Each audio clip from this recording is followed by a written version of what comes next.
دوشی پڑھیں۔ انسان صبح سے شام تک محنت بھی کرے، مزدوری بھی کرے، مشقت بھی برداشت کرے، اور شام کو اس کو مالک کہے کہ تو نے تیری تو دہاڑی کی 700 روپے، میرا تو نے 7 لاکھ کا نقصان کر دیا، لہٰذا جا تجھے کوئی مزدوری ذرا حق ہی نہیں بنتا، تیری ساری محنت مسترد۔ اس کو کتنا دل کے اندر اس کو احساس ہوگا کہ سارا دن میں نے تغاری اٹھائی، میں نے اینٹیں اٹھائی، میں نے سارا دن مشقت برداشت کی، اور اگر شام کو مالک کہے کہ یار 700 روپے تیری دہاڑی بنتی تھی، 100 روپے اوپر انعام دے دے، یہ 800 روپے دے، تو اس کا دل خوش ہو جائے گا۔ تو میرے دوستو کہ ایک نماز پڑھتے ہیں اپنی منشا سے، ایک نماز ہے اللہ کی منشا سے۔ اللہ کی منشا سے جو نماز ہے وہ ہماری یہ نماز نہیں، وہ نماز ہے جیسے باہر لکھا ہوتا ہے کہ خالق سے رابطہ شروع، مخلوق سے رابطہ کرتا۔ لفظ تو بالکل مختصر لیکن بہت جامع لفظ ہے، بہت جامع جملہ ہے کہ جب خالق سے رابطہ شروع ہے، اللہ اکبر کبیرہ، پھر دنیا جہان و ما فیہا کا خیال انسان کے دل میں نہ ہو۔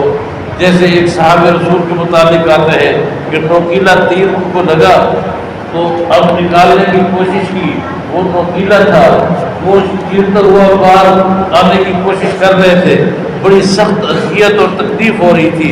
انہوں نے کہا ٹھہرو، مجھے ذرا نماز کی نیت باندھنے دو۔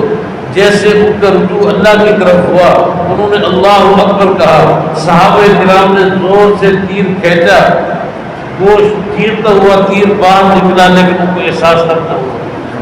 یہ نماز ہے۔ آج اگر ہماری وہی نمازیں بن جائیں، انشاءاللہ العزیز پوری دنیا کے اندر مسلمانوں کو غلبہ ہوگا۔ اس سے ہماری معیشت بھی بہتر ہو جائے گی، ہماری معاشرت بھی بہتر ہو جائے گی۔ آج پوری دنیا کے اندر مسلمان پستی کی زندگی بسر کر رہے ہیں۔ اب امام صاحب اگر حاضری لگائے تو 80 بندے موجود تھا، لیکن خالق کائنات کے رجسٹر میں دیکھے تو 30 بندے موجود، 50 رجسٹر سے خارج۔ ایک اللہ والے نے عجیب جملہ کہا، انہوں نے کہا کہ خوش نصیب انسان وہ ہے جو بیٹھا دکان پہ ہے، اس کا دل مسجد بیٹھا ہوا ہے، اور بد نصیب انسان وہ جو بیٹھا مسجد میں، اس کا دل دکان بیٹھا ہوا ہے۔ اللہ اکبر کبیرہ۔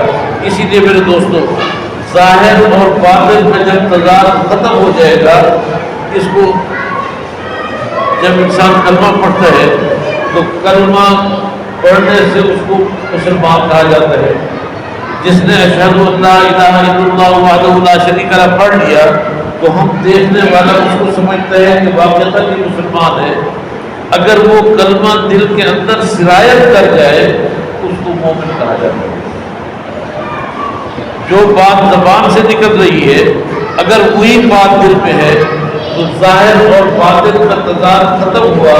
اللہ اکبر زبان سے انسان کہتا ہے، اللہ اکبر زبان سے کہا، اور دل اس کی تصدیق کر رہے واقعی اللہ سب سے بڑا۔ دکان کوئی رازق نہیں، نوکری کوئی رازق نہیں، زمینیں زراعت کوئی رازق نہیں، رازق میرا اللہ ہے۔ دوائی کے اندر کوئی شفا نہیں، دوائی کرنا سنت ہے، علاج کرنا سنت ہے، لیکن اس کے اندر شفا میرے اللہ نے رکھی ہے۔ جب انسان دل کے اندر یہ عقیدہ پختہ بنا لیتا ہے تو پھر اللہ رب العزت اس کو پھر خریدتا ہے۔ اسی لیے میرے دوستو، حضرت عمر بن خطاب رضی اللہ تعالیٰ عنہ کا دور تھا، ایک صاحب نے، ایک نوجوان نے کسی خاتون کو گناہ کی دعوت دی، تو اس نے کہا ٹھیک ہے میں تیری ایک شرط قبول کرتی ہوں لیکن میری بھی ایک شرط ہے۔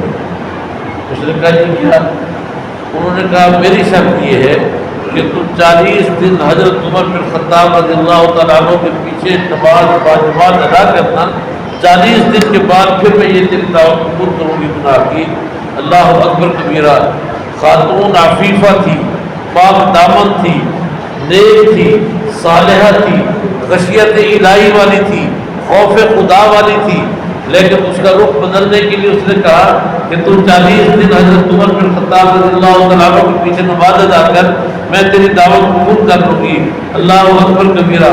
40 دن گزر گئے، خاتون کی نگرانی کرتی رہی کہ حضرت عمر بن خطاب کے پیچھے نماز ادا کر رہا ہے۔ اللہ اکبر۔ 40 دن گزر گئے، کچھ دنوں بعد خاتون نے کہا تو نے تو 40 دن کے بعد مجھ سے رابطہ کرنا تھا، تو نے رابطہ کیوں نہیں کیا؟ اس نے کہا تیری ضرورت نہیں رہی، میری لین کہیں اور میری لین کہیں اور جڑ گئی ہے، میرا اللہ سے تعلق بن گیا، اب تیری ضرورت نہیں رہی۔ اس خاتون نے اپنے شوہر سے ذکر کیا، ان کے شوہر نے امیر المومنین خلیفہ دوم حضرت عمر بن خطاب رضی اللہ تعالیٰ عنہ کی خدمت میں عرض کی کہ اے امیر المومنین ایسے ایسے میرے گھر میں واقعہ پیش آیا۔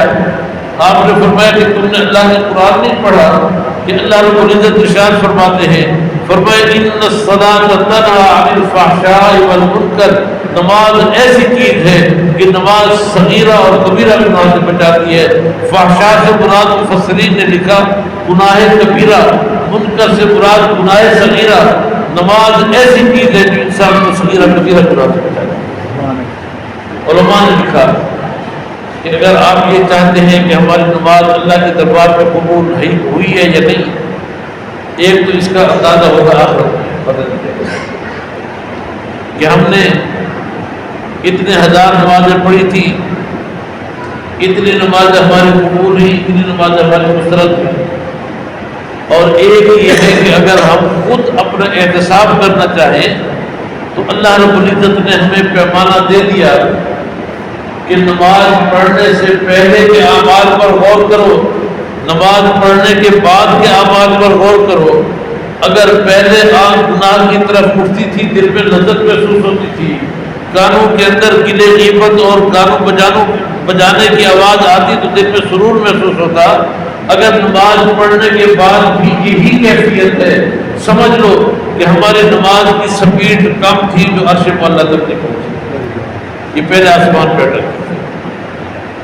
اگر یہ کیفیت ہے پھر اور خضوع سے پڑھو، خشیت الہی کے ساتھ پڑھو، اس انداز میں پڑھو کہ میرا رب مجھے دیکھ رہا ہے، میں اپنی آنکھوں سے اپنے رب کا دیدار کر رہا ہوں۔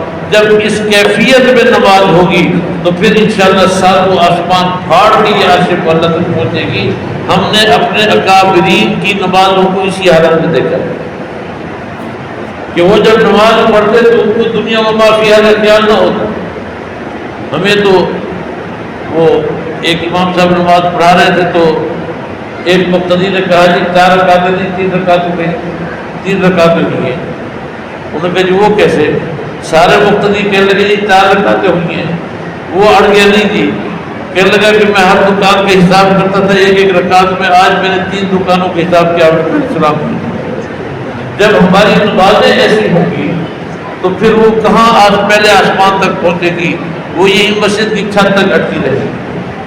نماز کے اندر اگر خضوع ہوگا، قیامت کے دن ایک نماز ہماری کوشش کا ذریعہ بن جائے گی، اتنا وزنی ہو جائے گی کہ سارے اعمال پر یہ بھاری ہو جائے گی۔ اسی لیے میرے دوستوں ہمیں چاہیے کہ نماز ادا کریں تو پھر مسجد میں داخل ہوتے ہوئے یہ احساس ہو کہ میرا اللہ حاضر بھی ہے، میرا اللہ ناظر بھی ہے، مجھے دیکھ رہا ہے۔